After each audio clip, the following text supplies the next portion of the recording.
સમાચાર અરવલ્લીથી પ્રાપ્ત થઈ રહ્યા છે। મોડાસા ધનસુરા હાઈવે ઉપર એક ટ્રકમાં આગ લાગવાની ઘટના બની છે। શિકા ચોકડી પાસે વહેલી સવારે ટ્રકમાં અચાનક આગ લાગી। ડ્રાઈવર અને ક્લીનરનો આબાદ બચાવ થયો છે, એટલે કોઈ જાનહાનિ નથી થઈ। ટ્રકમાં તેલના ડબ્બા અને કાપડ ભરેલું હતું। આગના કારણે આખો ટ્રક આગમાં બળીને ખાખ થઈ ગયો છે।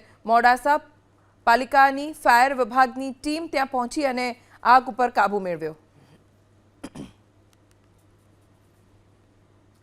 समाचार अरवल्लीથી પ્રાપ્ત થઈ રહ્યા છે। મોડાસા ધનસુરા હાઈવે ઉપર એક ટ્રકમાં આગ લાગવાની ઘટના બની છે। શિકા ચોકડી પાસે વહેલી સવારે ટ્રકમાં અચાનક આગ લાગી। ડ્રાઈવર અને ક્લીનરનો આબાદ બચાવ થયો છે, એટલે કોઈ જાનહાનિ નથી થઈ। ટ્રકમાં તેલના ડબ્બા અને કાપડ ભરેલું હતું। આગના કારણે આખો ટ્રક આગમાં બળીને ખાખ થઈ ગયો છે। મોડાસા પાલિકાની ફાયર વિભાગની ટીમ ત્યાં પહોંચી અને આગ ઉપર કાબુ મેળવ્યો।